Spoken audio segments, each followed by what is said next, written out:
ചെറുപ്പകാലത്ത് ഞങ്ങൾ ഈ ശങ്കരാചാര്യ സ്തോത്രമൊക്കെ ചൊല്ലാറുണ്ട്. അന്ന് മുതൽക്കുള്ളതാണ്. എന്ത്?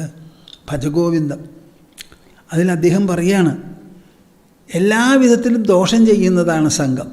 പക്ഷേ അതേ സംഘം സജ്ജനങ്ങളിലാണ് പ്രയോഗിച്ചതെന്നുണ്ടെങ്കിലോ അതിന് നിസ്സംഗത്വമാണ് ഫലം. സത്സംഗത്വേ നിസ്സംഗത്വം, നിസ്സംഗത്വേ നിർമോഹത്വം, നിർമോഹത്വേ നിശ്ചലതത്വം, നിശ്ചലതത്വേ ജീവൻ മുക്തി. സത്സംഗം കൊണ്ട് മനസ്സ് നിസ്സംഗമാകും. മനസ്സ് നിസ്സംഗമായാൽ മോഹമെല്ലാം നീങ്ങിക്കിട്ടും. നിർമോഹനായി എന്നുണ്ടെങ്കിലോ മനസ്സ് നിശ്ചലമായി. മനസ്സ് നിശ്ചലമായാൽ മുക്തിയായി.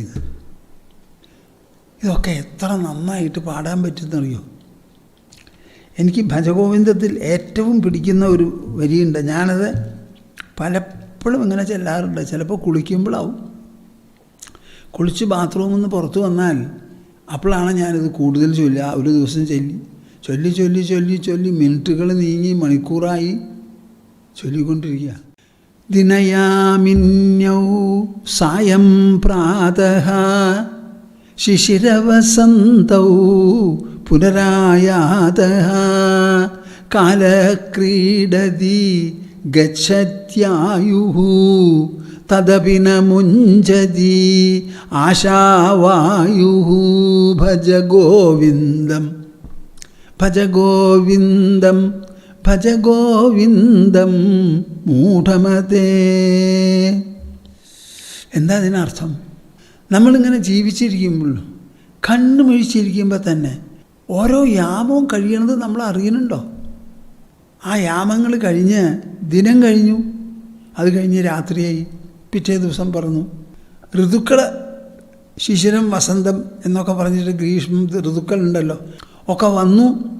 ഒരു റൗണ്ട് കഴിഞ്ഞ് പിന്നെയും വന്നു. അതോടുകൂടി ആയുസ് പോയി പോകുന്നു. ഇങ്ങനെ പ്രതിദിനം പ്രതിക്ഷണം നമ്മുടെ ആയുസ് ഇങ്ങനെ പോയിക്കൊണ്ടിരിക്കുക. ഒരു കുടത്തിലൊരു ഓട്ടയുണ്ട്. ആ ഓട്ടയിൽ കൂടി വെള്ളമൊലിച്ച് പോകുന്നത് മാതിരി ആയുസ് പോയിക്കൊണ്ടിരിക്കുകയാണ്. എന്നാലും ആശ എന്ന് പറയുന്ന വായു ഉണ്ടല്ലോ, അത് ഒരിക്കലും കുറയണില്ല. നിങ്ങൾ ഈ ശ്ലോകം ഒരു 100 തവണ ചെല്ലൂ, എന്നിട്ട് മനസ്സ് എങ്ങനെ ഇരിക്കണമെന്ന് എന്നോട് പറയും. എത്ര നന്നായിരിക്കും ജീവിതം, എത്ര ധന്യമാകും.